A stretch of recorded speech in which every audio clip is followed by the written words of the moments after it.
পুলিশি মনে শিল্পের ছোঁয়া অবাক করছে বলরামপুরকে। বলরামপুর ব্লকের দেউলি গ্রামের কৃত্তিবাস কুমার পেশায় একজন এনভিএ পুলিশ কর্মী, কিন্তু তার পরিচয় এখানেই থেমে নেই। ডিউটির কড়া দায়িত্ব সামলে ছুটির পরে তিনি নিপুণ হাতে গড়ে তুলেছেন একের পর এক মনোমুগ্ধকর মূর্তি। কখনো মানব মূর্তি, কখনো দেবদেবীর প্রতিমা। তার হাতের ছোঁয়ায় মাটির ঢেলা যেন প্রাণ পায়। কৃত্তিমা জানিয়েছেন, প্রায় 20 বছর ধরে তিনি এই শিল্প চর্চা চালিয়ে যাচ্ছেন নিঃশব্দে।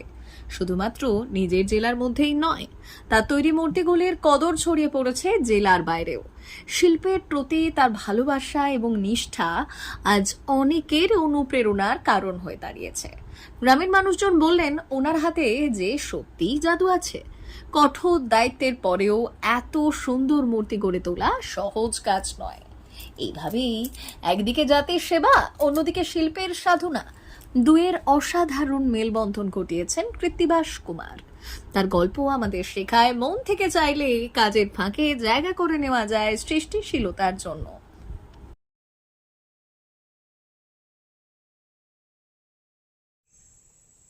এখানে মানে আমার কাজ এটাতে ইন্টারেস্টও আছে, আর আগে থেকে নিজেই আঁকাআঁকি করতে জানতাম। আচ্ছা, তারপর এক দাদা আমাদের গ্রামের সুশান কুমার, উনি আমার খবরটি দিয়েছিলেন যে অযোধ্যা মোড়ে একজন ভালো আর্টিস্ট আছেন যার নাম শ্রী রামচন্দ্র কুমার, উনি আমার গুরুদেব। ওইখানে গিয়ে পরে যোগাযোগ করি। তারপর ধীরে ধীরে কাজ শিখতে শিখতে ওনার কাছে আঁকা এবং মাটির কাজ, পাথরের কাজ, ফাইবার গ্লাসের কাজ সব কিছুই ধীরে ধীরে আয়ত্ত করতে পারি আর কি। সব ধরনের মূর্তি কি আপনি হুবহু বানিয়ে ফেলেন? সব ধরনের মধ্যে যে কোনো ফটো হলেই হচ্ছে। মানে ছবি দেখে আপনি অবিকল সেই মূর্তির রূপ দিয়ে দেন নাকি? হ্যাঁ, আচ্ছা, কোথা থেকে শিখেছেন কাজ? এটা বাগমন্ডি থানা, অযোধ্যা মোড়। আপনি তো পেশায় একজন পুলিশ কর্মী, হ্যাঁ, যেহেতু এনবিএফ কর্মী আপনি, সেই কাজের ফাঁকে আপনি কিভাবে সময় দিচ্ছেন এইসব কাজের জন্য? মানে সেই কাজের ফাঁকে মানে এমনি আমি অন্য কোনো কাজ করতে পারিনি, যেমন যেগুলা দিনের তারিখের, যেমন মনসা পূজা বা কালী পূজা বা দুর্গা পূজা, কারণ ওগুলো ডেটে লাগে। এবার আমি যখনই ফাঁকা পাই বা বাড়িতে আসি, সেইটুকু সময় আমি কাজটা করি আর কি। তাকে এটা যদি 1-2 দিন পারও হয়ে যায় তাহলে অন্য জন্য কোনো অসুবিধা নাই, যিনি দিয়েছেন অর্ডারটা। আর ওগুলো তো অর্ডার মানে দিলে ওই দিনের দিনে দিতে হবে, এই জন্য ওই কাজগুলো ধরি নেই, যেগুলোতে আমার সময় আমি বলে দিই যে আমার সময় বেশি লাগবে, কারণ আমি একটা কাজে কর্মরত আছি। যখন আমি ফাঁকা পাবো তখনই আমি টুকটুকু করে ফাঁকা সময়ে টুকটুকু করে কাজটা কমপ্লিট করা হয়, কম কম করে। আচ্ছা, এখন কি কি মূর্তি বানিয়েছেন? এখন এই দুটো হরিণ আছে আর এই মূর্তিটা আছে, আর কিছুগুলো মূল্য অনেকগুলোই পড়ে আছে।